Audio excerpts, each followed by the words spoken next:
Hello friends, welcome to 28th January daily Hindu news analysis. Friends, ఈ వీడియోలో మనము 28th జనవరి హిందూ న్యూస్ పేపర్లో పబ్లిష్ అయినటువంటి ఇంపార్టెంట్ ఆర్టికల్స్ని డిస్కస్ చేద్దామండి. Let us start the discussion. So before that there was a small announcement. మన యొక్క flagship GS prelims plus mains course మీకు లైవ్ ప్లస్ రికార్డెడ్ క్లాసెస్ అయితే కనుక వస్తాయండి. న్యూ బ్యాచెస్ అయితే కనుక మనకి స్టార్ట్ అయ్యాయి. దీనికి మనం ఛార్జ్ చేసేటువంటి ఫీ 12,000 రూపీస్ మాత్రమే.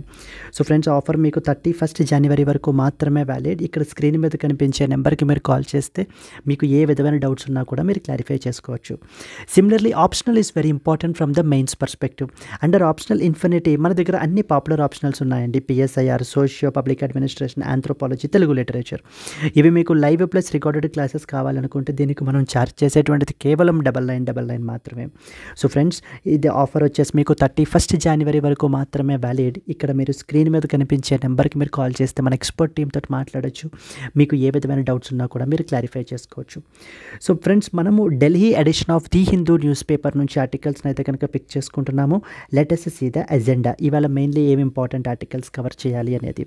First and foremost one, Nordic leaders meet, reiterate the unity in the face of Trump threats గురించి మనం అయితే కనుక మనం మాట్లాడుకుంటామండి. First important article, the union budget as a turning point for that of the climate action అంటూ మనకి editorial అయితే కనుక పబ్లిష్ అయింది. దీని గురించి ఏంటి అనేది చూస్తాము. Central team in Pune as man dies of the suspected Guillain Barre syndrome గురించి మనం అయితే కనుక డిస్కస్ చేస్తాము. Uttarakhand adopts uniform civil code, launches the portal. Very significant అండి మనకి. సో చాలా important. Uttarakhand became the first Indian state. So it adopted the uniform civil code అయితే కనుక మనకి అడాప్ట్ చేశారు.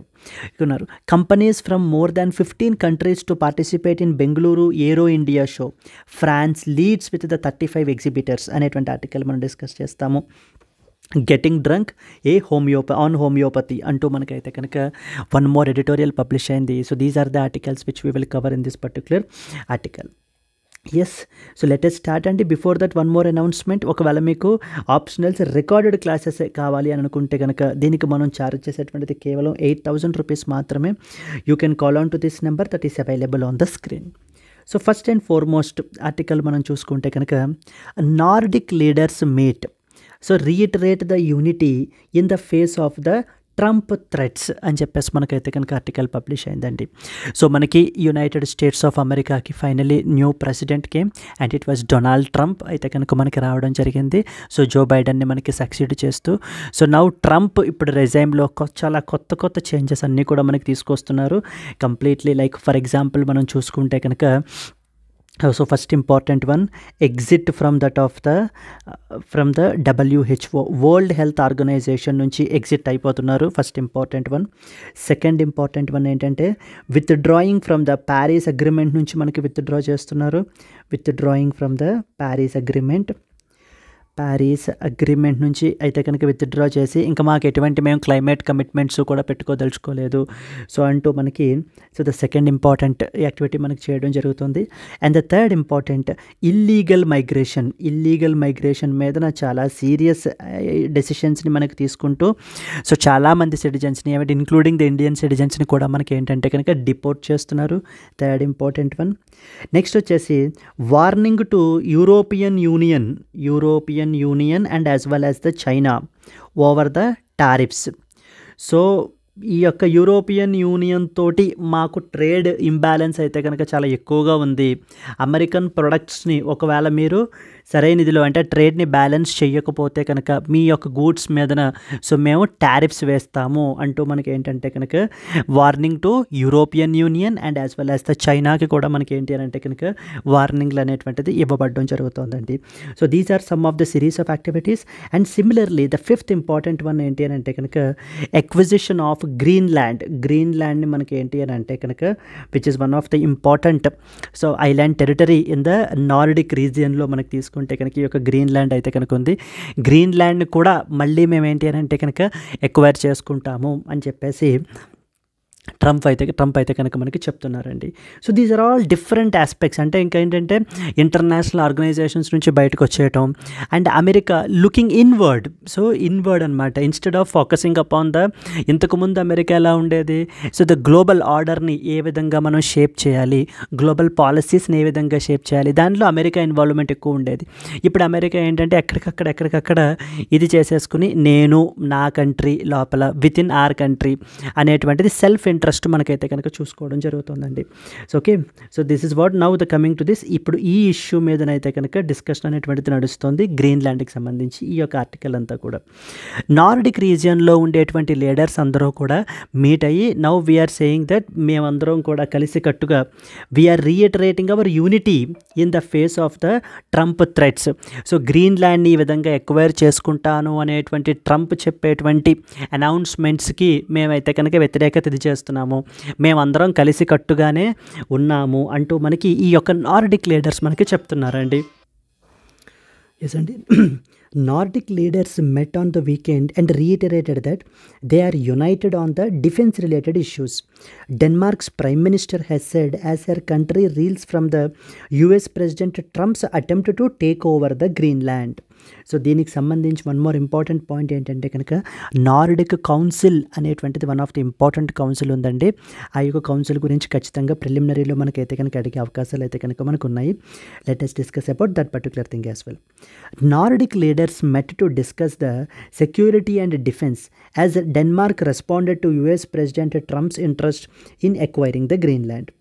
So the defense minister Danish Prime Minister Mette Frederiksen met with the Nordic counterparts to reaffirm the regional security and as well as the cooperation.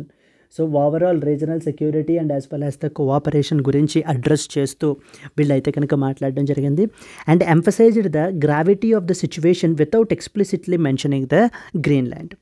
So Trump expressed his belief that US would acquire the Greenland for international security reasons. International security purposes ki so Trump em announce chestunnarante Greenland will be is very strategically important for United States of America. So possibly మేము ఏంటి అని అంటే కనుక దీన్ని acquire అయితే కనుక చేసుకుంటాం down the line అంటూ మనకి చెప్పడం జరుగుతుందండి. It faced the very strong resistance from that of the Denmark and as well as other Nordic nations నుంచి.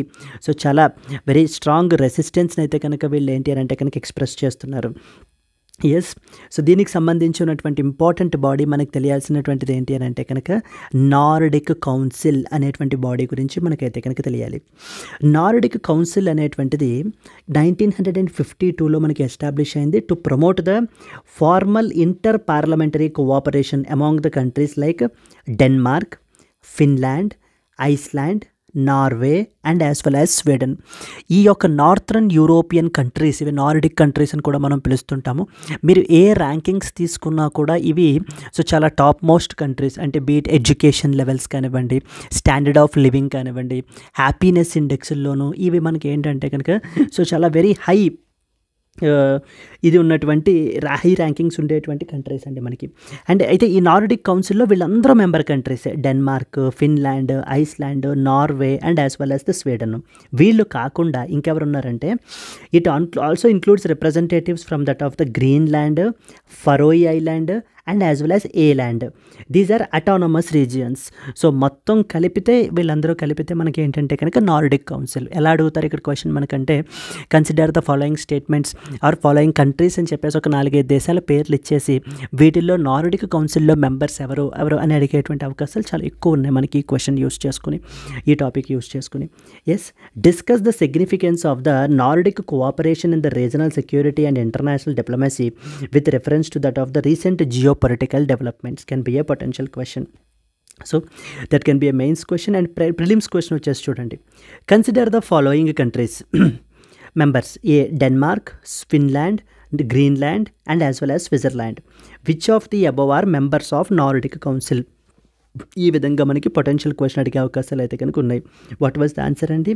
సో ఈ Switzerland the member of the Nordic council? Wrong. So the Denmark, yes correct. Finland, yes correct. Greenland, yes correct.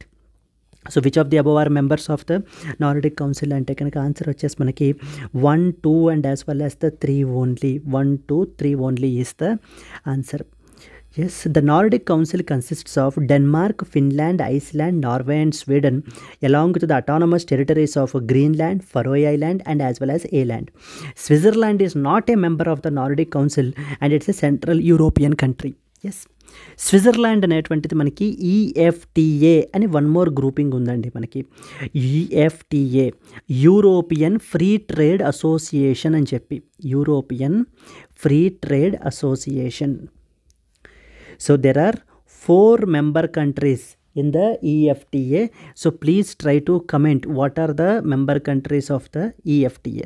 So as of now మనకి ఇక్కడ తెలుసుకోవాల్సింది ఏంటంటే కనుక ఈ Nordic countries అందరూ కూడా మేమందరం కలిసికట్టుగా యునైటెడ్గా మేమైతే కనుక ఉన్నాము. So we will definitely express our resistance towards the Trump యొక్క threatening of acquiring the Greenland. Yes, so this can be a potential question from this particular article అండి. Moving on to that of the next important one, the union budget as a turning point for that of the climate action అని చెప్పేసి మనకి second important article publish అయింది. Yes అండి, the union budget as a turning point for climate action అని చెప్పేసి మనకి ఆర్టికల్లో అయితే పబ్లిష్ అయింది. ఈ ఆర్టికల్లో మనకి ఏం చెప్తున్నారంటే, ఇప్పుడు అప్కమింగ్ February 1st మన యొక్క union finance minister Nirmala Sitharaman మన యొక్క బడ్జెట్ని, యూనియన్ బడ్జెట్ని అయితే కనుక ప్రజెంట్ చేయబోతున్నారు. నౌ ఒక పక్కన చూస్తే మనకి క్లైమేట్ చేంజ్ వల్ల సివియర్ వెదర్ ఈవెంట్స్ అనేటువంటిది మనం ఎన్కౌంటర్ చేస్తున్నాము. టెంపరేచర్స్ అనేటువంటివి విపరీతంగా పెరిగిపోతున్నాయి. ఈ కాంటెక్స్ట్లో ఇప్పుడు union budget will be an opportunity for us. ఈ యొక్క క్లైమేట్ చేంజ్ యొక్క ఇంపాక్ట్స్ని మనం తగ్గించడానికి, రెన్యూవబుల్ ఎనర్జీ వైపుకి మనం అడుగులు వేయడానికి ఇప్పుడు ఈ యొక్క యూనియన్ బడ్జెట్ అనేది డెఫినెట్లీ ఒక గోల్డెన్ ఆపర్చునిటీ. సో దాన్ని ఇప్పుడు గవర్నమెంట్ అయితే కనుక యూజ్ చేసుకుని సో దాన్ని ఫెసిలిటేట్ చేయాలి అని చెప్పి కొన్ని ఇంపార్టెంట్ సజెషన్స్ని మనకి ఈ యొక్క ఆర్టికల్లో మనకి ఎక్స్ప్లెయిన్ చేయబడడం జరిగిందండి. So that is first and foremost తీసుకుంటే, ఇప్పటిదాకా ప్రీవియస్ బడ్జెట్స్ ఆల్రెడీ కొన్ని ఇంపార్టెంట్ రెన్యూవబుల్ ఎనర్జీ రిలేటెడ్ స్కీమ్స్ని మనకి ఇంట్రడ్యూస్ అయితే కనుక చేశారు. సో బట్ కానీ still there is a lot more way to go అని చెప్పి మనకి ఈ యొక్క ఆర్టికల్లో చెప్తూ కొన్ని ఇంపార్టెంట్ పాయింట్స్ని అడ్రస్ చేస్తున్నారండి. ఏంటంటే first and foremost renewable energy capacity, installed capacity మనం తీసుకుంటే కనుక, అంటే రెన్యూవబుల్ ఎనర్జీ అంటే అర్థం ఏంటి? సో ఫాజిల్ ఫ్యూయల్స్ అనేటువంటి ఒకటి ఉంటే renewable energy, example solar energy, wind energy, ఇవన్నీ కూడా మనకి రెన్యూవబుల్ ఎనర్జీలోకి వస్తాయి. రెన్యూవబుల్ ఎనర్జీ యొక్క ఇన్స్టాల్డ్ కెపాసిటీ గురించి ఈ రోజున మనం మాట్లాడితే కనుక ఎంత ఉందండి? ప్రస్తుతం వచ్చేసి ఇక్కడ మనకి ఆర్డర్ చెప్తున్నది ఏంటి అని అంటే కనుక అరౌండ్ 203 గిగావాట్స్ అయితే కనుక ఉంది. మనకి 203.18 గిగావాట్స్ అయితే కనుక ఉంది. మన యొక్క టార్గెట్ ఏంటి? 2030 నాటికి 500 gigawatts, 500 gigawatts by the year 2030 is basically the target. So అంటే చాలా just there are 5 more years మాత్రమే మనకైతే కనుక ఉన్నాయి. ఈ 5 more ఇయర్స్లో మనము 500 గిగావాట్స్ అయితే కనుక అచీవ్ చేయాలి. సో మన యొక్క టార్గెట్కి మనం ఇంకా చాలా దూరంగా ఉన్నాము. కొన్ని ఇంపార్టెంట్ చేంజెస్ని అయితే కనుక తీసుకుని రావాలి అంటూ మనకి కొన్ని సజెషన్స్ని అయితే తీసుకుని వచ్చారండి. ఆ సజెషన్స్లో ఫస్ట్ అండ్ ఫార్మోస్ట్ ఏంటంటే కనుక Pradhan Mantri Surya Ghar Muft Bijli Yojana, very very important scheme అండి మనకిది. ముఫ్త్ బిజిలీ యోజన, ప్రధానమంత్రి సూర్యఘర్ ముఫ్త్ బిజిలీ యోజన అని చెప్పేసి గవర్నమెంట్ స్కీమ్ని అయితే కనుక తీసుకుని వచ్చింది. ఎందుకని? ఈ యొక్క స్కీమ్ యొక్క ఆబ్జెక్టివ్ ఏంటి? రూరల్ సోలార్ రూఫ్ టాప్ని ఈ యొక్క ఇన్స్టాలేషన్ని పెంచడం గురించి, హౌస్ హోల్డ్స్లో సోలార్ రూఫ్ టాప్ ఇన్స్టాలేషన్స్ని పెంచడం గురించి మనకి ఈ యొక్క స్కీమ్ని అయితే కనుక తీసుకుని వచ్చారు. ఈ యొక్క స్కీమ్ విషయానికి వస్తే అరౌండ్ 1 crore అంటే 1.45 crore రిజిస్ట్రేషన్స్ అయితే కనుక అయ్యాయి. Households have done the registrations of about 1.45 crore. But on ground practical implementation విషయానికి వచ్చేసరికి ఓన్లీ 6.3 lakh ఇన్స్టాలేషన్స్ మాత్రమే మనకైతే కనుక కంప్లీట్ అయ్యాయి. అంటే కేవలం 4% సింపుల్ అప్రాక్సిమేట్లీ 4.73% మాత్రమే కంప్లీట్ అయ్యింది ప్రధానమంత్రి సూర్యఘర్ ముఫ్త్ బిజిలీ యోజన స్కీమ్ అండర్లో. ఈ యొక్క సోలార్ రూఫ్ టాప్స్ని ఇన్స్టలేషన్స్లో చాలా సిగ్నిఫికెంట్ గ్యాప్ అయితే కనుక ఉంది. దీన్ని ఇప్పుడు మనం బ్రిడ్జ్ చేయాలి అని అంటే జనరల్లీ కొంత అప్ ఫ్రంట్ కాస్ట్ అది ఎక్కువ ఉంది అని చెప్పేసి చాలామంది ఏంటంటే కనుక అంతలా ఇంట్రెస్ట్ చూపించట్లేదు. సో ఇది గవర్నమెంట్ ఏం చేయాలి అని అంటే కనుక ఇక్కడ క్రెడిట్ గ్యారంటీస్ అవి ప్రొవైడ్ చేయడము, సో దెన్ ఫిజికల్ ఇన్సెంటివ్స్ అవి ప్రొవైడ్ చేయడం ద్వారా మనకి ఏంటంటే కనుక ఈ యొక్క అడాప్షన్ అనేటువంటిది పెరుగుతుంది. దానివల్ల రెన్యూవబుల్ ఎనర్జీ ఇన్స్టాల్డ్ కెపాసిటీ అనేటువంటిది పెరుగుతుంది అంటూ ఫస్ట్ ఇంపార్టెంట్ సజెషన్ మనకి ఆర్డర్ అయితే కనుక ఇస్తున్నారండి. సో దట్ ఈస్ ప్రధానమంత్రి సూర్యఘర్ ముఫ్త్ బిజిలీ యోజన స్కీమ్ అయితే తీసుకుని వచ్చారు. 1.45 crore రిజిస్ట్రేషన్స్ కూడా అయ్యాయి. కానీ 6.3 lakh ఇన్స్టాలేషన్స్ మాత్రమే మనకి ఏంటి అని అంటే కనుక జరిగాయి. ఆబ్జెక్టివ్ ఏంటి స్కీమ్ది? రూఫ్ టాప్ ఇన్స్టాలేషన్స్ని పెంచాలి. సోలార్ రూఫ్ టాప్ ఇన్స్టాలేషన్స్ని మనకైతే కనుక పెంచాలి అనేటువంటిది మనకి టార్గెట్. సెకండ్ ఇంపార్టెంట్ ఏంటంటే కనుక ఈ యొక్క demand and as well as the supply మధ్యన క్రిటికల్ గ్యాప్ అయితే ఉంది. లైక్ ఫర్ ఎగ్జాంపుల్ సోలార్ ప్యానెల్స్లో కానివ్వండి, ఇవన్నిటి కూడా మనకి ఏంటంటే కనుక చాలా ఎక్స్పెన్సివ్ అయితే కనుక ఉంటున్నాయి. మనం అయితే కనుక ఇంపోర్ట్ చేసుకుంటున్నాము. మన డొమెస్టిక్ ఇండస్ట్రీ కేవలం 40% ఆఫ్ ద రిక్వైర్మెంట్స్ని మాత్రమే మనకైతే కనుక ఫుల్ఫిల్ చేస్తుంది. అందుకని ఇక్కడ ఏం చేయాలి? We have to expand the scope of production linked incentives. Expand the scope of PLI scheme అంటే ప్రొడక్షన్ లింక్డ్ ఇన్సెంటివ్ స్కీమ్ అని అర్థం. Across the supply chains. So solar ప్యానెల్స్లోనూ వీటిల్లోనూ కూడా మనం ఏంటి అని అంటే కనుక ఆ యొక్క సప్లై చైన్ని అక్రాస్గా మనకి ప్రొడక్షన్ లింక్డ్ ఇన్సెంటివ్స్ అయితే కనుక తీసుకోవాలి గవర్నమెంట్ అనేటువంటిది సెకండ్ ఇంపార్టెంట్ సజెషన్ మనకి అయితే కనుక ఇవ్వడం జరుగుతుంది. థర్డ్ ఇంపార్టెంట్ రైల్వే నెట్వర్క్ మనం తీసుకుంటే కనుక రైల్వేస్ నెట్వర్క్లో హ్యూజ్ ల్యాండ్ బ్యాంక్ అయితే కనుక ఉంది మనకి. సో ఓకేనా, అంటే huge land is at the disposal of railways. దాన్ని మనం ఏంటంటే కనుక యూస్ చేసుకుంటే కనుక సో వాటిల్లో మనం ఏంటంటే ఈ సోలార్ రిలేటెడ్ ప్యానెల్స్ని వీటిల్ని కూడా మనం ఏంటి అని అంటే పెట్టగలిగినట్లయితే కనుక అక్కడ కూడా మనం రెన్యూవబుల్ ఎనర్జీని పెంచవచ్చు. So that is railways extensive land banks need to be tapped into. Railways extensive land bank అంటారండి. ల్యాండ్ బ్యాంక్ అంటే huge land at the disposal of railways అయితే కనుక ఉంది. మరి ఆ యొక్క ల్యాండ్స్ని మనం ఏంటి అని అంటే కనుక ట్యాప్ చేయగలిగితే కనుక రెన్యూవబుల్ ఎనర్జీ సెక్టార్ ప్రమోషన్ గురించి అక్కడ కూడా మన యొక్క రెన్యూవబుల్ ఎనర్జీ సెక్టార్ వైపుకి మనం అయితే కనుక పొటెన్షియల్ని ఇన్స్టలేషన్ కెపాసిటీని మనం అయితే కనుక పెంచవచ్చు. And as well as track corridors అనేటువంటిది థర్డ్ ఇంపార్టెంట్ ఇనిషియేటివ్గా మనకైతే కనుక చెప్పబడడం జరుగుతుంది. దెన్ ఫోర్త్ ఇంపార్టెంట్ వన్ మనం మాట్లాడుకుంటే కనుక దిస్ ఈజ్ వెరీ ఇంపార్టెంట్ అండి. Fourth important one that is European union mechanism. European union and as well as India. ఎందుకని European union గురించి మాట్లాడుతున్నారు? యూరోపియన్ యూనియన్ వాళ్ళు సంథింగ్ కాల్డ్ CBAM అని చెప్పి తీసుకుని వచ్చారు. CBAM అంటే అర్థం ఏంటి? So that is carbon border adjustment mechanism. So ఈ CBAM దేనికి సంబంధించింది అని అడుగుతుంటారు. కార్బన్ బార్డర్ అడ్జస్ట్మెంట్ మెకానిజం అనేటువంటిది మనకి యూరోపియన్ యూనియన్కి సంబంధించినటువంటిది. ఇది మనకి January 1, 2026లో నుంచి మనకు అమల్లోకి అయితే కనుక రాబోతోందండి. January 1, 2026. అంటే ఏం చెప్తుంది CBAM అనేటువంటిది? It's like A tax. So tax impose చేస్తారు ఎవరు? యూరోపియన్ యూనియన్ వాళ్ళు. వేటి మీద? వాళ్ళ యొక్క కంట్రీస్లోకి ఇంపోర్ట్ చేసుకునేటువంటి గూడ్స్ మీదన. ఓకే, వాళ్ళ యొక్క కంట్రీస్లోకి ఇంపోర్ట్ చేసుకునేటువంటి గూడ్స్ మీదన ఒకవేళ ఎంత కార్బన్ కంటెంట్ అనేటువంటిది ఉంటుందో సో దానికి తగ్గట్టుగా మనకి ట్యాక్సెస్ అనేటువంటిది లేవీ చేయబడడం జరుగుతుంది. ఇండియా నుంచి మనం యూరోపియన్ యూనియన్కి ఎక్స్పోర్ట్ చేస్తున్నామా అంటే we are the one of the biggest trade partners with European union అండి. సో మనము యూరోపియన్ యూనియన్కి ఎక్స్పోర్ట్ చేస్తున్నాం. దాంట్లో పర్టికులర్లీ CBAM రిలేటెడ్ ప్రొడక్ట్స్ గురించి మనం మాట్లాడుకుంటే అరౌండ్ $8 బిలియన్ మనకి CBAM ప్రొడక్ట్స్ని $8.12 బిలియన్ యొక్క ప్రొడక్ట్స్ని మనం ఏంటి అని అంటే కనుక $1 బిలియన్ యాన్యువల్లీ మనం ఎక్స్పోర్ట్ చేయబడడం అయితే కనుక జరుగుతోంది. ఎస్. సో యూరోపియన్ యూనియన్ వాళ్ళు ఏం తీసుకుని వచ్చారు, సీబామ్ అని చెప్పి తీసుకుని వచ్చారు. సీబామ్ అంటే అర్థం ఏంటి, కార్బన్ బార్డర్ అడ్జస్ట్మెంట్ మెకానిజం. ఏం చెప్తుంది ఇది, ఇది యూరోపియన్ యూనియన్ వాళ్ళు విధించేటువంటి ట్యాక్స్. వేటి మీద విధిస్తారు, వాళ్ళ దేశాల్లోకి ఇంపోర్ట్ చేసుకునేటువంటి గూడ్స్ మీదన. వేటికైతే కార్బన్ ఎమిషన్స్, కార్బన్ కంటెంట్ ఎక్కువ ఉంటుందో, అంటే ఆ యొక్క ప్రొడక్ట్స్ ద్వారా కార్బన్ ఎమిషన్స్ ఎక్కువ జరుగుతాయో వాటి మీద ట్యాక్సెస్ అనేటువంటిది వేయడం జరుగుతుంది.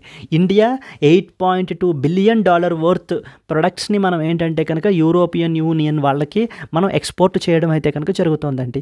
ఇప్పుడు ఎప్పుడైతే ఈ సీబామ్ వస్తుందో మన యొక్క ఇండియన్ ఎంఎస్ఎంఈ సెక్టార్, ఎక్కువగా దీన్ని మనకి ఏంటంటే ఎక్స్పోర్ట్ చేసేటువంటిది ఎంఎస్ఎంఈ సెక్టారే, వాళ్ళందరి మీద కూడా చాలా సిగ్నిఫికెంట్ బర్డన్ అయితే కనుక పడుతుంది.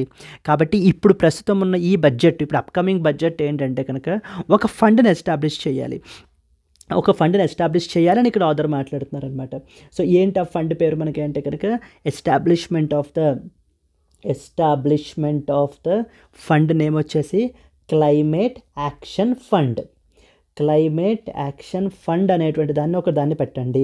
ఈ ఫండ్ని పెట్టి ఈ ఫండ్ ఎలా యూజ్ చేయాలి, మన కంట్రీలో ఉండేటువంటి ఎంఎస్ఎంఈ సెక్టార్ ఎవరైతే పర్టికులర్లీ యూరోపియన్ యూనియన్కి ఎక్స్పోర్ట్స్ చేస్తున్నారో అలాంటి వాళ్ళు సీబామ్ రెగ్యులేషన్స్కి కాంప్లైంట్ అయ్యే విధంగా వాళ్ళ యొక్క కెపాసిటీ బిల్డింగ్ చేయడము, అండ్ అలాగనే ఆ యొక్క ఎక్స్పోర్ట్స్ని డీకార్బోనైజ్ చేయడము. డీకార్బనైజ్ అంటే కార్బన్ ఎమిషన్స్ని తగ్గించడం, డీకార్బోనైజ్ చేయడం, ఇలాంటి యాక్టివిటీస్ చేయడానికి ఉపయోగించాలి అంటూ మనకి ఈ యొక్క సీబామ్కి సంబంధించి ఒక క్లైమేట్ యాక్షన్ ఫండ్ అనేటువంటి దాన్ని ఒకటి పెట్టాలి అని చెప్పి, సో ద ఫోర్త్ ఇంపార్టెంట్ సజెషన్గా మనకి ఆథర్ అయితే కనుక ఇస్తున్నారండి.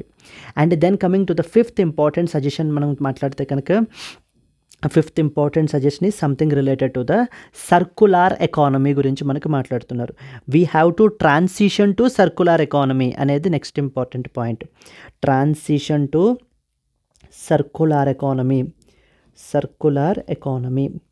సో సర్కులర్ ఎకానమీలో మనకి ఏమవుతుంది, ఇంకా వేస్ట్ అంటూ ఏముండదు. ఇంకా అలా వేస్ట్ కూడా మనకి ఏం చేస్తాం, రీసైకిల్ చేసేసి మళ్ళీ మనకి ఏంటంటే ఎకానమీలోకి మళ్ళీ మనం ఇంట్రడ్యూస్ అయితే చేయడం జరుగుతుంది. అందులోకి మనం ట్రాన్సిషన్ అవ్వాలి, ట్రాన్సిషన్ టు సర్కులర్ ఎకానమీ. కానీ మన దగ్గర అన్ని రిక్వైర్డ్ ఫెసిలిటీస్ లేవు కాబట్టి దానికి కూడా ఒక డెడికేటెడ్ ఫండ్ని అయితే కనుక ఎస్టాబ్లిష్ చేయండి అంటూ మనకైతే కనుక చెప్తున్నారు. ఇదిగో చూడండి ఇక్కడ, the budget should establish A sovereign green bond framework specifically for financing the circular economy infrastructure in our country.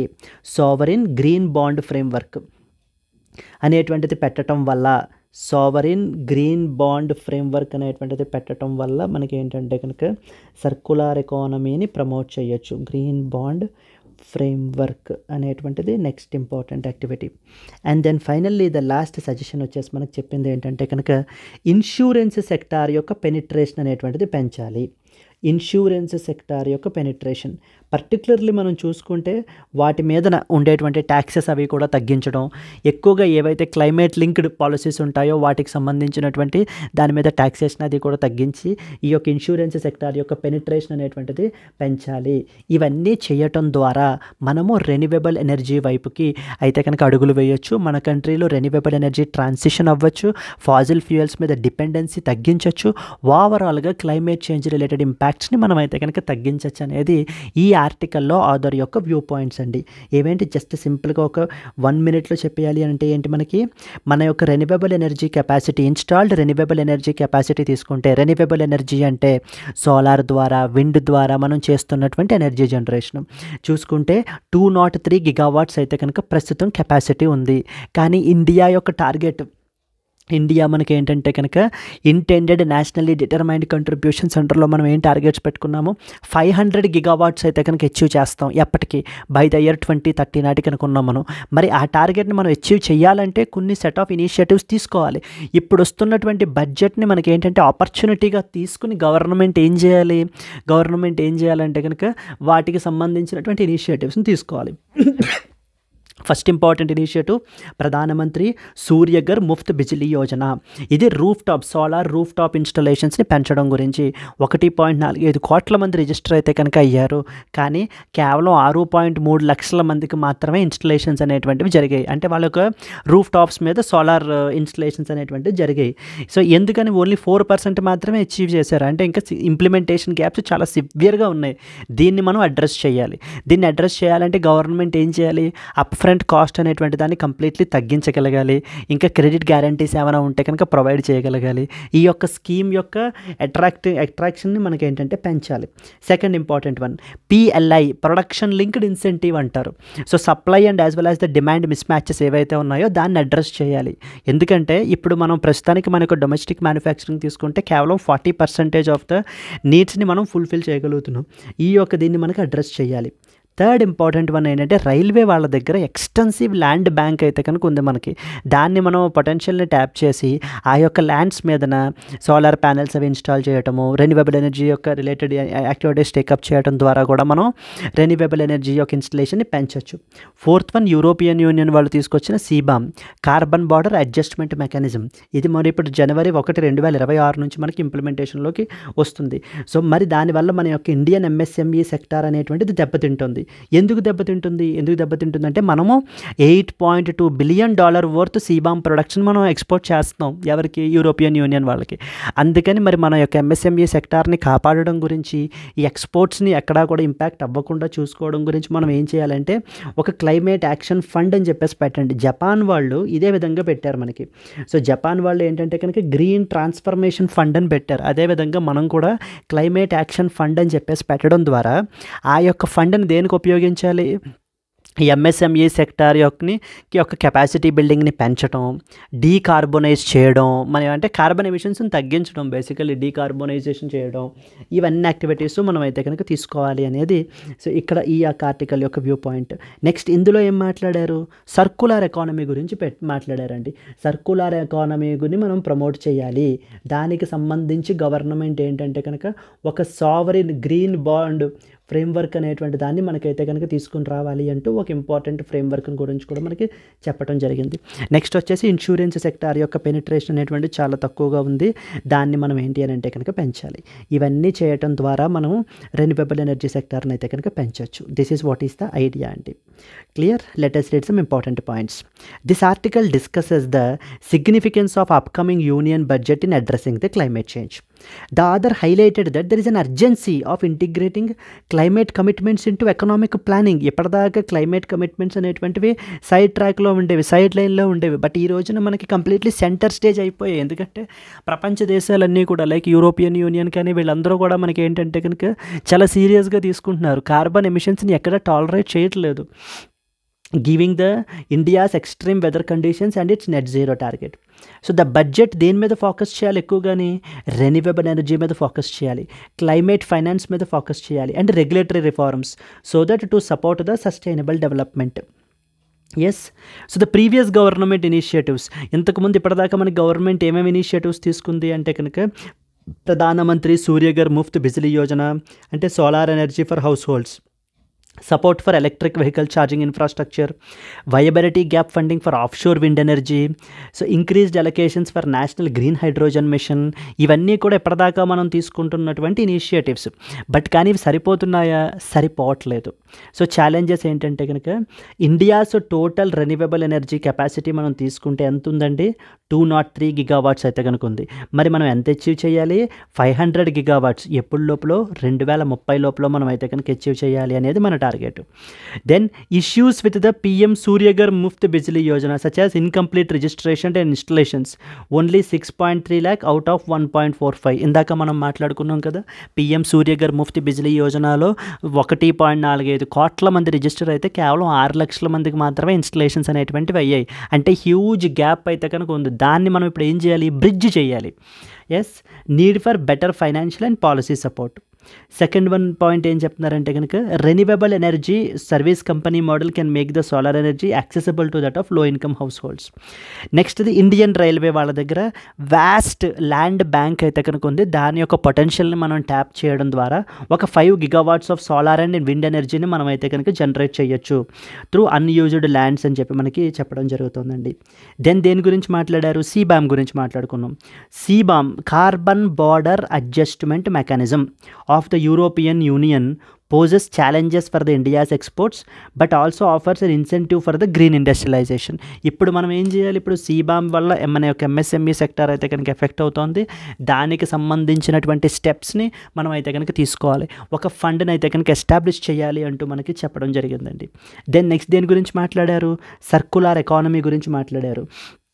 There is a huge potential అయితే కనుక మనకు ఉంది సర్కులర్ ఎకానమీ. కాబట్టి మనం రీసైక్లింగ్లోను రిఫర్బిష్మెంట్ టెక్నాలజీస్లోను ఇన్వెస్ట్మెంట్స్ అనేటువంటిది చేయాలి. అంటే ఇప్పుడు అప్కమింగ్ బడ్జెట్ ఈ అనౌన్స్మెంట్స్ అన్నీ చేయాలి. క్లైమేట్ చేంజ్ నిజంగా మనం సీరియస్గా తీసుకుంటున్నాము అని అంటే కనుక. దెన్ నెక్స్ట్ క్లైమేట్ ఇన్సూరెన్స్ గురించి మాట్లాడారు. India's insurance penetration remains very low, even decline to 4% to 3.7%కి మనకి ఏంటి అని అంటే కనుక డిక్లైన్ అయిపోయింది. Now budget should include tax deductions for insurance policies covering the climate related risks. Sovereign green bond framework అనేటువంటి దాన్ని తీసుకుని రావాలి మనకి. ఇవన్నీ కూడా యాక్టివిటీస్ మనకి చేయాలి అంటూ మనకి చెప్పడం జరుగుతుందండి. సో ఫస్ట్ స్టెప్ ఏంటి, సజెషన్స్ ఏంటి, comprehensive review and better implementation of PM Surya Ghar Muft Bijli Yojana. So PM Surya Ghar Muft Bijli యోజనని ఇంకా ప్రాపర్గా మనం ఆన్ గ్రౌండ్ ఇంకా ఎఫెక్టివ్గా ఇంప్లిమెంట్ చేయాలి. First recommendation. సెకండ్ రికమెండేషన్ ఏంటి, రెన్యూవబుల్ ఎనర్జీ ఇన్ఫ్రాస్ట్రక్చర్ని మనం ఏంటి అని అంటే కనుక ఒకేసారి గవర్నమెంట్ కూడా అంత హెవీ ఇన్వెస్ట్మెంట్స్ చేయలేదు కాబట్టి పబ్లిక్ ప్రైవేట్ పార్ట్నర్షిప్స్ యొక్క పొటెన్షియల్ని మనం ఏంటంటే లెవరేజ్ చేసుకోవాలి, వాటిని ఎంకరేజ్ చేయాలి. దెన్ నెక్స్ట్ సీబామ్ని కౌంటర్ చేయడానికి ఏం ఎస్టాబ్లిష్ చేయాలి, క్లైమేట్ యాక్షన్ ఫండ్ అనేటువంటి దాన్ని ఒకటైతే కనుక పెట్టండి to support MSMEs in transitioning to green energy. Then further followed by budgetary interventions to mitigate the impact of European Union CBAM on Indian exports. మన యొక్క ఇండియన్ ఎక్స్పోర్ట్స్ మీదన పడేటువంటి ఇంపాక్ట్, సీబామ్ వల్ల పడేటువంటి ఇంపాక్ట్. సీబామ్ అంటే ఏం లేదండి, సీబామ్ అంటే జస్ట్ ఒక ట్యాక్స్. అవి మొత్తం మన గూడ్స్ మీదనే కాదు, యూరోపియన్ యూనియన్లోకి ఎంటర్ అయ్యేటువంటి ప్రతి గూడ్ మీద, ఏ గూడ్స్కి అయితే కార్బన్ ఎమిషన్స్ ఎక్కువ ఉంటాయో వాటి మీద ట్యాక్స్ విధిస్తారనమాట. అది మనం పంపించేటువంటి గూడ్స్లో కొంత ఎక్కువ కార్బన్ ఎమిషన్స్ అయితే కనుక ఉంటూ ఉంటే అందుకని మనకు కొంత ఎక్కువ ట్యాక్స్ అనేటువంటిది లెవీ చేయడం జరుగుతుంది. Next investment in waste management and circular economy initiatives. So circular economy యొక్క పొటెన్షియల్ అంతా ఇంత కాదు, కానీ రీసైక్లింగ్ ఇన్ఫ్రాస్ట్రక్చర్ అది కూడా మన కంట్రీలో చాలా తక్కువ, దాని మీద మనం ఇన్వెస్ట్మెంట్స్ అనేటువంటివి చేయాలి. Then next one fiscal incentives for green financing and climate insurance. Climate insurance sector penetration చాలా తక్కువగా మనకైతే కనుక ఉంది, దాంట్లో కూడా మనం ఇన్వెస్ట్మెంట్స్ చేయాలి. Tax benefits for sustainable investments and as well as green expenditure. Overall this is what is the important suggestions అండి. ఈ సజెషన్స్ అన్నీ మీరు మెన్షన్ చేసుకోవచ్చు మనం యొక్క మెయిన్స్ పర్స్పెక్టివ్లో. లైక్ రెన్యూవబుల్ ఎనర్జీ ఇన్స్టలేషన్ ఎంత ఉంది, ఎంత టార్గెట్ అయితే మనం అచీవ్ చేయాలనుకుంటున్నాము, దీనికి సంబంధించి గవర్నమెంట్ ఏమేమి స్టెప్స్ తీసుకుంటే కనుక ఇంకా మన యొక్క టార్గెట్స్ని మనం అచీవ్ చేయగలము అనేటువంటి పాయింట్స్ అన్నీ కూడా. The union budget presents an opportunity for India now to integrate climate commitments to that of the physical ప్లానింగ్లోకి ఇంటిగ్రేట్ చేయాలి. రెండింటినీ కూడా సెపరేట్గా చూడకూడదు. Climate change is all something integrate to that of our economic planning. Yes, with the increasing global demand for low carbon products and climate related challenges, India must take a decisive action now అని చెప్తున్నారు. అంటే అర్థం ఏంటంటే ప్రపంచం మొత్తం కూడా ఏంటంటే లో కార్బన్ ఎమిషన్స్ కావాలి, లో కార్బన్ ఎమిషన్స్ ప్రొడక్ట్స్ కావాలి అని చెప్పి ప్రపంచ దేశాలన్నీ కూడా మనకి ఏంటి అంటే కనుక అటువైపుకి అడుగులు వేస్తున్నాయి ఇప్పుడు. అంటే యునైటెడ్ స్టేట్స్ ఆఫ్ అమెరికాని పక్కన పెట్టేసేయండి, యునైటెడ్ స్టేట్స్ ఆఫ్ అమెరికా మళ్ళీ ఇప్పటిదాకా రెన్యూవబుల్ ఎనర్జీ గురించి మాట్లాడిన యునైటెడ్ స్టేట్స్ ఆఫ్ అమెరికా ఒక్కసారి ట్రంప్ రాకతోటి ఇప్పుడు మళ్ళీ వాళ్ళు ఏమంటున్నారంటే మేము ఆయిల్ అండ్ గ్యాస్ని ఎక్స్ప్లోరేషన్స్ మళ్ళీ మేము క్యారీ అవుట్ చేస్తాము, సో మేము రెన్యూవబుల్ ఎనర్జీ సెక్టర్ని అసలు నమ్మము, మేము దాంట్లో ఎటువంటి ఇన్వెస్ట్మెంట్స్ చెయ్యము అని మళ్ళీ oil and as well as gas exploration అంటే ఏజ్ ఓల్డ్ మళ్ళీ ఫాజిల్ ఫ్యూయల్స్ని మేము ఏంటంటే కనుక డ్రిల్లింగ్ అనేటువంటి చేసి ఎక్స్ప్లోరేషన్స్ చేసి రెవెన్యూ అయితే జనరేట్ చేసి మళ్ళీ అమెరికాని వన్ మోర్ రిచ్ కంట్రీగా చేస్తాం అని చెప్పి మనకి చెప్పడం జరుగుతుందండి. Policies supporting the renewable energy, green finance and industrial decarbonisation will enhance our competitiveness and the resilience. అంటే ఏంటి, పాలసీస్ తీసుకుని రావాలి విచ్ షుడ్ సపోర్ట్, దేన్ని సపోర్ట్ చేయాలి, రెన్యూవబుల్ ఎనర్జీ సెక్టార్ని సపోర్ట్ చేయాలి, గ్రీన్ ఫైనాన్సింగ్ ప్రొవైడ్ చేయాలి, ఇండస్ట్రియల్ డీకార్బనైజేషన్ అంటే ఏ సెక్టార్స్ అయితే, ఏ ఇండస్ట్రీస్ అయితే మనకి కార్బన్ ఎమిషన్స్ని ఎక్కువ జనరేట్ చేస్తుంటాయో అలాంటి వాటిని మనం ఏం చేయాలి, ఇండస్ట్రీ డీకార్బనైజ్ చేయాలి. మనం దానికి సంబంధించినటువంటి అడుగులు, పాలసీస్ని మనకైతే కనుక తీసుకుని రావాలి అనేది సెకండ్ ఇంపార్టెంట్ ఆర్టికల్ అండి, that you are expected to know. So that is first one. We talked about the Nordic council గురించి. నార్డిక్ కౌన్సిల్లో మెంబర్ కంట్రీస్ ఎవరెవరు ఉంటారు అనేటువంటి పాయింట్స్ అన్నీ కూడా మనం మాట్లాడాము. సెకండ్ ఇంపార్టెంట్ ఆర్టికల్ ఏంటి మనకి, budget and then its reference to that of the climate change. So budget and as well as the climate change అంటే ఏ విధంగా బడ్జెట్ను ఉపయోగించుకుని మనం ఈ యొక్క క్లైమేట్ చేంజ్ యొక్క ఇంపాక్ట్ని తగ్గించవచ్చు, రెన్యూవబుల్ ఎనర్జీకి ఏ విధంగా ట్రాన్సిషన్ అవ్వచ్చు, ఎక్కడెక్కడ లూప్ హోల్స్ ఉన్నాయి అంటూ మనకి ఈ ఆర్టికల్లో అదర్ కొన్ని ఇంపార్టెంట్ సజెషన్స్ మనకి చెప్పడం జరిగింది. Clear? Moving on to that of the next important article. Central team in Pune as man dies of suspected the Guillain-Barré syndrome. So the Guillain-Barré syndrome అని చెప్పేసి మనకి one of the important syndrome రీసెంట్గా మనకైతే కనుక న్యూస్లోకి వచ్చిందండి. ఎందుకని అని అంటే కనుక సోలాపూర్ మ్యాన్ ఈ suspected to have this particular disease. So అసలు ఏంటి ఈ యొక్క డిసీజ్ సిండ్రోమ్ అనేటువంటిది ఏంటి అనేటువంటి దీనికి సంబంధించి కొన్ని ఇంపార్టెంట్ పాయింట్స్ మనం అయితే కనుక మాట్లాడదాం. A central health team has been sent to Pune after a man from the Solapur died because of due to the suspected. So the Guillain-Barré syndrome వల్ల మనకి ఏంటి అని అంటే కనుక ఒక వ్యక్తి అయితే కనుక చనిపోయారు. The number of cases of this disorder in Pune have crossed 100, prompting the public health interventions. 100 కేసులకి పైగా మనకి ఏంటంటే కనుక ఈ యొక్క డిజార్డర్ అయితే కనుక ఉన్నాయన్నమాట. సో దానికి సంబంధించి అన్నటువంటిదే ఈ యొక్క ఆర్టికల్ మనకి. Union health and family welfare ministry deployed a multi disciplinary team to that of the Pune. దీంట్లో మనకి NCDC Delhi, so the NIMHANS Bengaluru, regional offices of health and family welfare, national institute of virology, వీళ్ళందరూ కూడా మనకైతే కనుక involve అయి ఉన్నారు. ఏంటి ఈ యొక్క Guillain-Barré సిండ్రోమ్ అనేటువంటిది ఏంటి అనేటువంటిది పాయింట్స్ మనం మాట్లాడుకుంటే ఇది మనకి ఒక న్యూరలాజికల్ డిజార్డర్ అండి. ఇక్కడ మనకి ఏంటంటే కనుక our immune system will attack the peripheral nervous సిస్టమ్ని అయితే కనుక మనకి ఎఫెక్ట్ చేస్తుంది. అంటే మజిల్స్ వీక్ అయిపోవడం, లేకపోతే పారాలిసిస్ లైక్ సిచ్యువేషన్, సో ఊపిరి తీసుకోలేకపోవడం, ఇవన్నీ కూడా ఈ యొక్క సిండ్రోమ్లో లేకపోతే ఈ యొక్క డిజార్డర్లో మనకైతే కనుక పీపుల్కి అయితే కనుక వస్తాయి. It is often follows a viral or bacterial infection, vaccination or a surgery. So దీనికి ఎటువంటి క్యూర్ అయితే కనుక లేదు. మనకి intravenous immunoglobulin therapy is the primary treatment which will be used. Yes. In light of the recent Guillain-Barré syndrome cases in Pune, discuss the role of public health interventions in managing the emerging neurological disorders in India. So can be a potential question and here. Moving on to that of the next one. Uttarakhand adopts the UCC, Uniform Civil Code, launches the portal. Yes, అండి. Uttarakhand adopts the uniform civil code and launched a portal as well.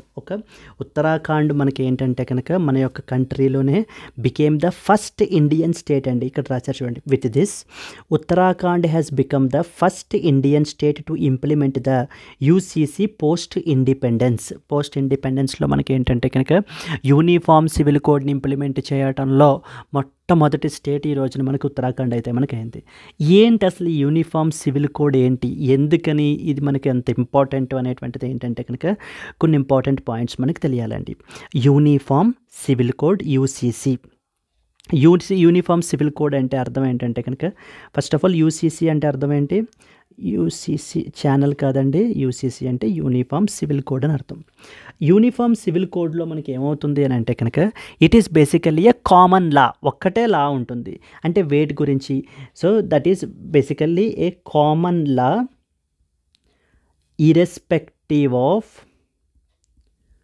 irrespective of any religion. అంటే ఏ మతానికి సంబంధించినటువంటి వాళ్ళైనా కూడా, అంటే weather Hindu అవ్వచ్చు, ముస్లిం అవ్వచ్చు, Christian అవ్వచ్చు, ఏ మతానికి సంబంధించిన వాళ్ళైనా కూడా కొన్ని ఇంపార్టెంట్ ఆస్పెక్ట్స్కి సంబంధించి, ఫర్ ఎగ్జాంపుల్ మ్యారేజ్కి సంబంధించి divorce, maintenance, succession, inheritance, inheritance. Yes, ఈ యొక్క ఆస్పెక్ట్స్కి సంబంధించినటువంటి వాటికి అంటే ఏ రిలీజియన్స్కి సంబంధించి అయినా సరే, హిందూ అయినా, ముస్లిం అయినా, క్రిస్టియన్ అయినా, ఏ మతానికి సంబంధించి అయినా కూడా ఈ యొక్క అన్నిటికీ కూడా అందరికీ సరి సమానంగా ఒక చట్టం అనమాట, లా అనేటువంటిది ఉంటుంది. దాని పేరే యూనిఫామ్ సివిల్ కోడ్. ప్రస్తుతానికి ఎలా ఉంది అని అంటే కనుక పర్సనల్ లాస్ అంటారు. Personal laws. ఈ పర్సనల్ లాస్ అంటే ఏంటంటే కనుక ఫర్ ఎగ్జాంపుల్ మ్యారేజ్కి సంబంధించి మనం మాట్లాడుకున్నాం అనుకోండి, హిందూస్కి Hindu marriage act related provisions వర్తిస్తాయి. డైవర్స్ రిలేటెడ్ ప్రొవిజన్స్ హిందూ వాళ్ళకి సెపరేట్ ఉంటాయి, ముస్లిం వాళ్ళకి సెపరేట్ ఉంటాయి, క్రిస్టియన్ వాళ్ళకి సెపరేట్ ఉంటాయి. అలాగే మెయింటెనెన్స్ రిలేటెడ్ ప్రొవిజన్స్ ఒకటి, సక్సెషన్ రిలేటెడ్ ప్రొవిజన్స్ ఒకటి, ఇన్హెరిటెన్స్ రిలేటెడ్ ప్రొవిజన్స్ ఒకటి. అంటే చట్టం అనేది ఇక్కడ మతంతో లింక్ అయిపోయి ఉందన్నమాట. సో ఇలా ఉండకూడదు.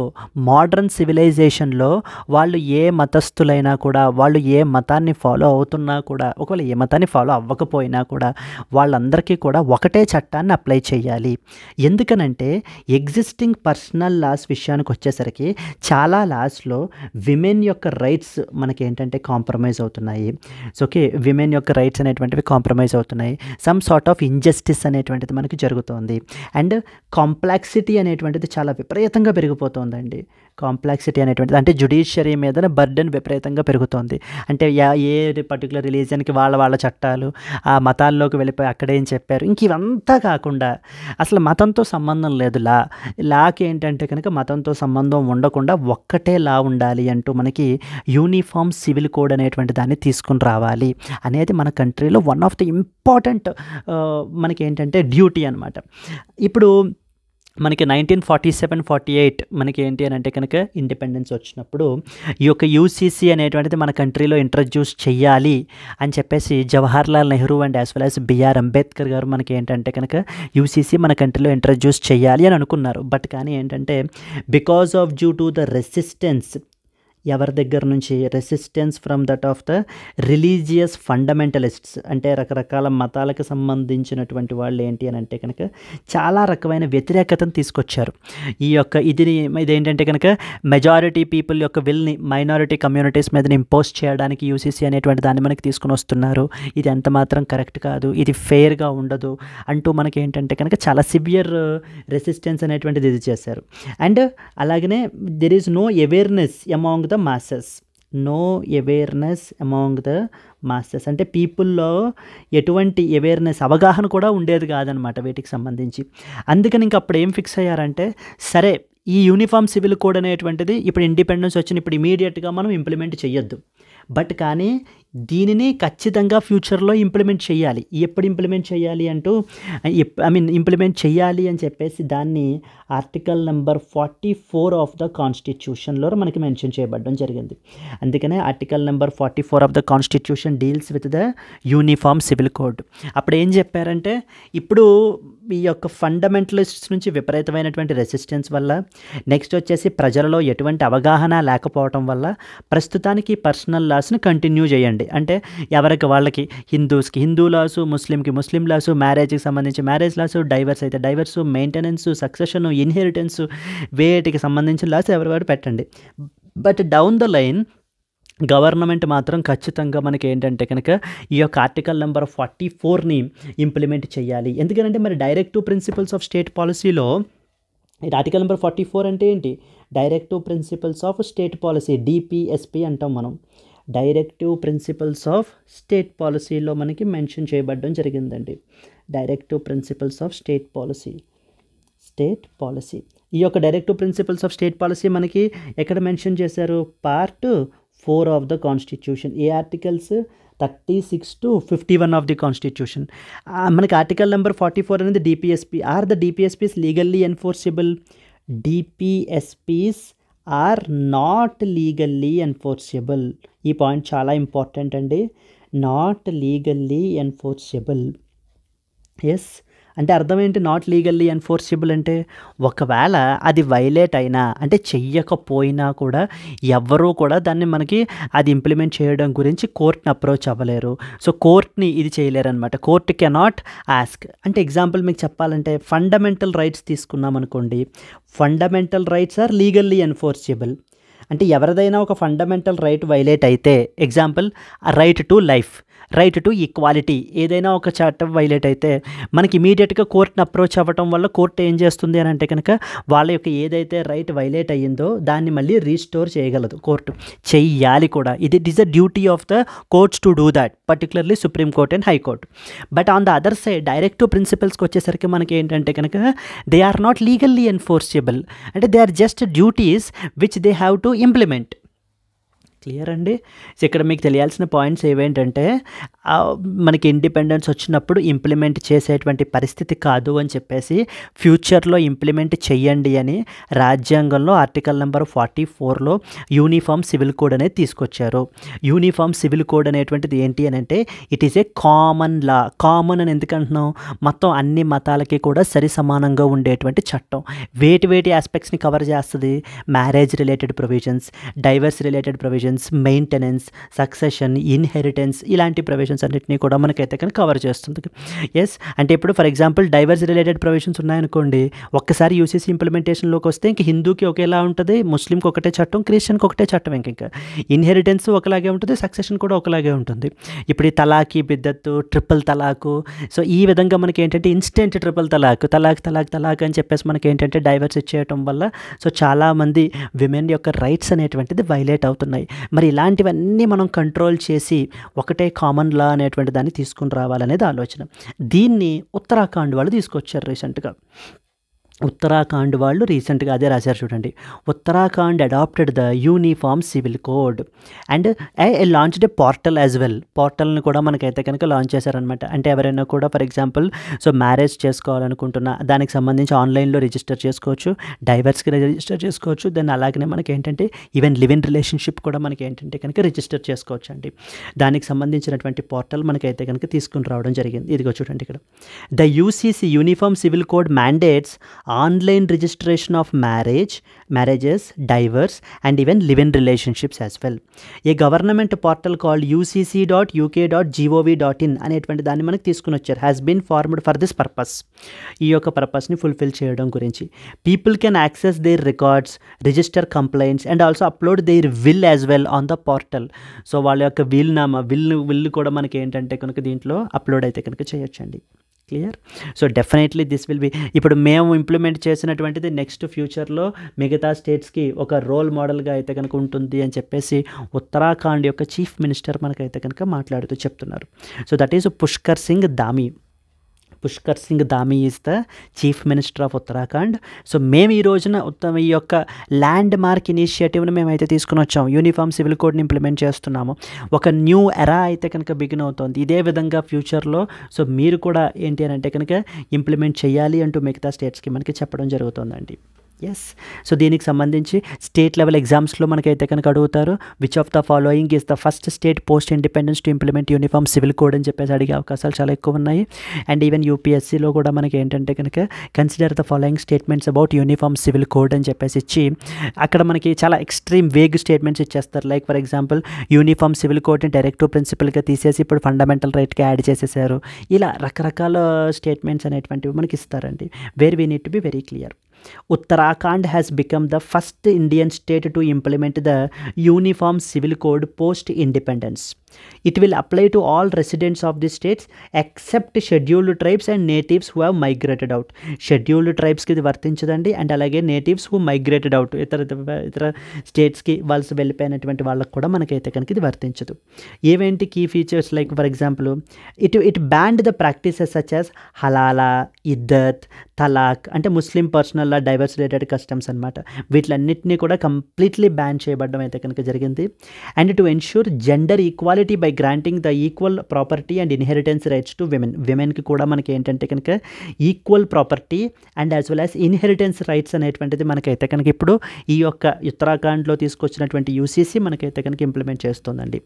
మ్యాండేటరీగా ఆన్లైన్లో రిజిస్టర్ చేసుకోవాలి. దేనికి సంబంధించి, మ్యారేజెస్కి సంబంధించి, డైవర్స్కి సంబంధించి, లివ్ ఇన్ రిలేషన్షిప్స్ అయితే కనుక ఏదైతే అది. అండ్ ఆధార్ బేస్డ్ వెరిఫికేషన్ అయితే కనుక ఇంట్రడ్యూస్ చేశారు ఫర్ ద యూసీసీ రిజిస్ట్రేషన్. ఒక కొత్త గవర్నమెంట్ పోర్టల్ను కూడా మనకి తీసుకుని వచ్చారు, ucc.uk.gov.in అని చెప్పేసి. సో దట్ ఎవరైనా కూడా రికార్డ్స్ని యాక్సెస్ చేసుకోవడానికి, కంప్లైంట్స్ ఇచ్చేయడానికి అండ్ విల్ అప్లోడ్ చేసుకోవడానికి అండ్ సిమిలర్లీ మనకి ఏంటంటే వాళ్ళ యొక్క మ్యారేజెస్ అవి కూడా రిజిస్టర్ చేయించుకోవడానికి వాటన్నిటికీ కూడా మనకి. సో ఉత్తరాఖండ్ గవర్నమెంట్ ఏం చెప్తోంది? Uttarakhand chief minister Pushkar Singh Dhami termed UCC as the beginning of a new era of equality and as well as harmony. He stated that the implementation fulfills the BJP's electoral commitment to equal rights. Ideally మనం ఈ point మన యొక్క mains ఆన్సర్స్లో మనం mention చేయాల్సిన అవసరం అయితే లేదండి. So we should not be party specific, we need to be more న్యూట్రల్గా మనం అయితే కనుక రాయాలన్నమాట. ఎటువంటి పార్టీ యొక్క కమిట్మెంట్స్, ఎటువంటి పార్టీ యొక్క మ్యాండేట్ అది ఏది మనకు అవసరం లేదు. మనం రాయాల్సింది యూసీసీ ఇంప్లిమెంట్ చేయడం అనేది కాన్స్టిట్యూషన్ యొక్క mandate under article number 44 of the constitution. It is the duty of the state to implement it in fact. Yes. And అలాగే ఏఐ బేస్డ్ ట్రాన్స్లేషన్ సర్వీసెస్ని కూడా మనకి ఇంటిగ్రేట్ చేశారు. Background of UCC, uniform civil code గురించి కొన్ని important points మనకి ఏం తెలియాలి అంటే కనుక, uniform civil code is a single law, ఒక్కటే చట్టం అన్ని మతాలకి కూడా, ఫర్ ఆల్ రిలీజియస్ కమ్యూనిటీస్. వేటికి సంబంధించి marriage, divorce, inheritance, adoption, maintenance, ఈ సక్సెషన్, ఈ యొక్క ఆస్పెక్ట్స్ అన్నిటికీ కూడా మనకి ప్రస్తుతం మన కంట్రీలో మరి ఇది ఎలా నడుస్తుంది? ఏ మతానికి ఆ మతానికి పర్సనల్ లాస్ అయితే కనుక ఉన్నాయండి మనకి. ఎస్, ఫర్ ఎగ్జాంపుల్ తీసుకుంటే Hindu succession act, Hindus, Sikhs, Jains, బుద్ధిస్ట్స్కి. ముస్లిం పర్సనల్ లా ఉంది మనకి ముస్లిమ్స్కి. ఇండియన్ సక్సెషన్ యాక్ట్ ఉంది మనకి. స్పెషల్ మ్యారేజెస్ యాక్ట్ ఉంది. అలా ఎవరికి వాళ్ళకి ఏ మతానికి ఆ మతాలకి సపరేట్ యాక్ట్స్ అయితే కనుక ఉన్నాయి. ఇంక ఇప్పుడు అలా కాకుండా ఇంకొకటే చట్టం ఇంకా అన్ని మతాలకి కూడా. That is what is the idea. Supreme court దీని గురించి, సుప్రీంకోర్టు స్టాండ్ ఏంటంటే, సుప్రీంకోర్టు యూసీసీ ఇంప్లిమెంట్ చేయాలంటోందా, అబ్బెబ్బే యూసీసీ అసలు ఇంప్లిమెంట్ చేయకూడదు అంటోందా అనేటువంటి ఆస్పెక్ట్స్ని మనం ఇక్కడ చూద్దామండి. First and one of the important case మనకి షా బానో కేసు చాలా ఇంపార్టెంట్ అండి. Supreme court urged for UCC for the gender justice in the maintenance cases. So maintenance కేసెస్లో మనకి ఏంటంటే కనుక ఖచ్చితంగా యూసీసీ అనేటువంటి దాన్ని ఇంప్లిమెంట్ చేయాలి, తీసుకుని రావాలి. Sarala ముడ్గల్ case another important case మనకి. Supreme court emphasised the UCC to prevent the misuse of religious conversion for that of the పాలిగామీ. ఇక్కడ మనకి ఏంటంటే కనుక హిందూ హస్బెండ్ అంటే హిందూ మ్యారేజ్లో మనకి హిందూ చట్టం ప్రకారంగా పెళ్లి చేసుకున్న తర్వాత ఇస్లాంలోకి కన్వర్ట్ అయిపోయి ఇస్లాంలో పాలిగామీ అలౌడ్ ఉంది కాబట్టి మళ్ళీ ఇంకొక సెకండ్ మ్యారేజ్ అయితే కనుక చేసుకోవడానికి ఇది చేశారండి. అందుకని చెప్పేసి మనకి ఏంటంటే సుప్రీంకోర్టులో పిటిషన్ అయితే వేయబడడం జరిగింది ఇంత సరళా ముడ్గల్ కేసు. అక్కడ మనకి సుప్రీంకోర్టు ఏం చెప్పిందంటే యూసీసీ అనేటువంటిది తీసుకుని రావటం వల్ల ఇలాంటి కన్వర్షన్స్ని మనకి ఏంటంటే కనుక తగ్గించవచ్చు, ఒకటే చట్టం అయితే కనుక ఉంటుంది అని చెప్పేసి.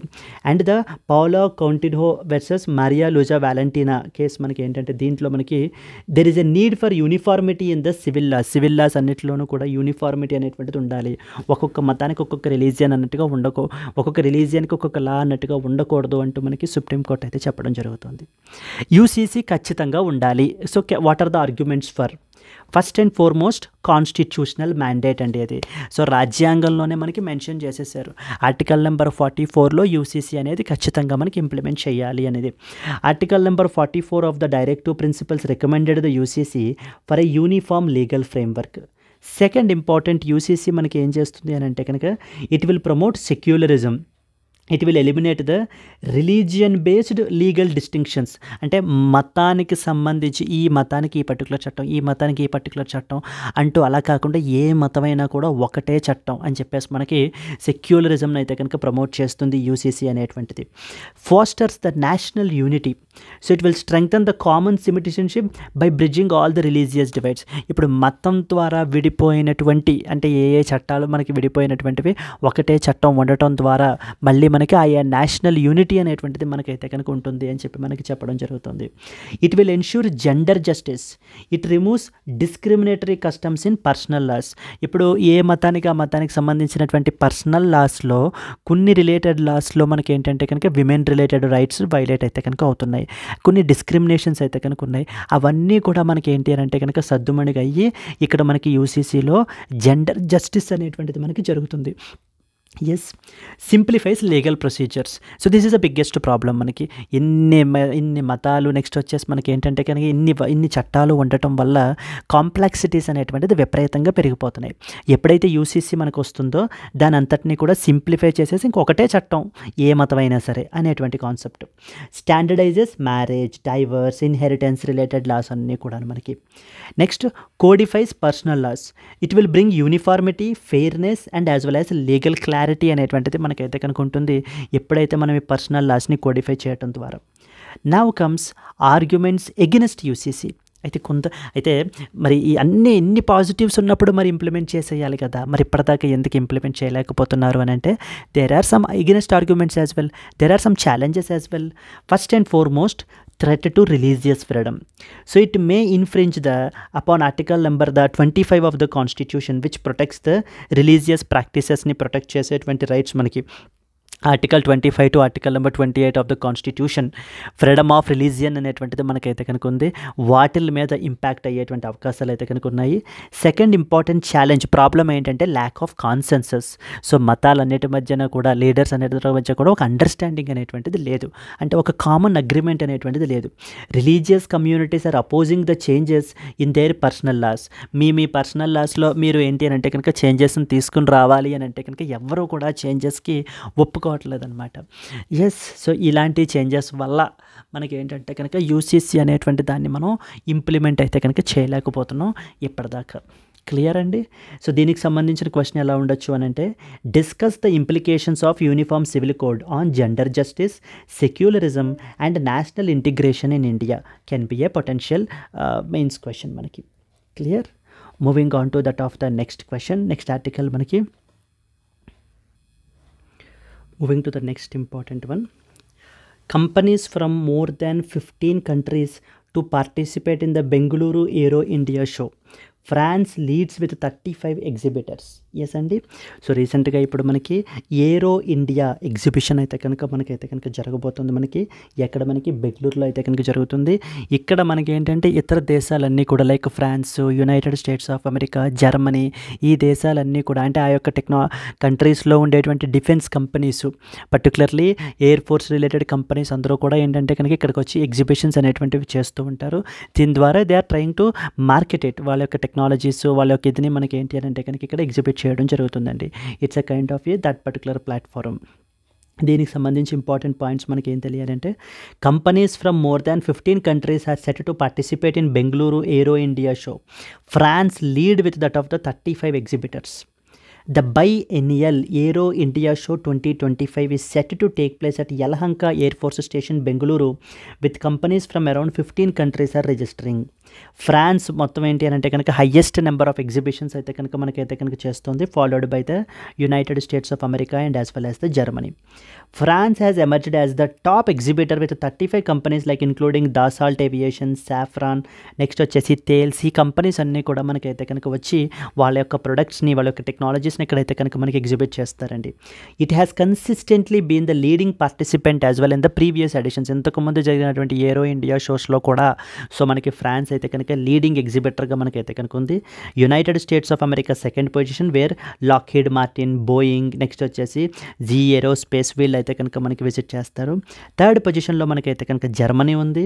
నెక్స్ట్ వచ్చేసి ఇటలీ, రష్యా, యూకే, ఇజ్రాయెల్, ఈ దేశాలందరూ కూడా ఏంటంటే కనుక వాళ్ళ యొక్క కంపెనీస్, లైక్ ఫర్ ఎగ్జాంపుల్ ఇప్పుడు మనం యునైటెడ్ స్టేట్స్ ఆఫ్ అమెరికా తీసుకుంటే లాక్హీడ్ మార్టిన్, బోయింగ్ వీళ్ళందరూ మనకైతే కనుక వచ్చి ఈ యొక్క యలహంక ఎయిర్ ఫోర్స్ బేస్ స్టేషన్కి దగ్గర ఈ యొక్క ఎయిర్ ఫోర్స్ ఎగ్జిబిషన్ అనేటువంటిది మనకి జరుగుతుందండి.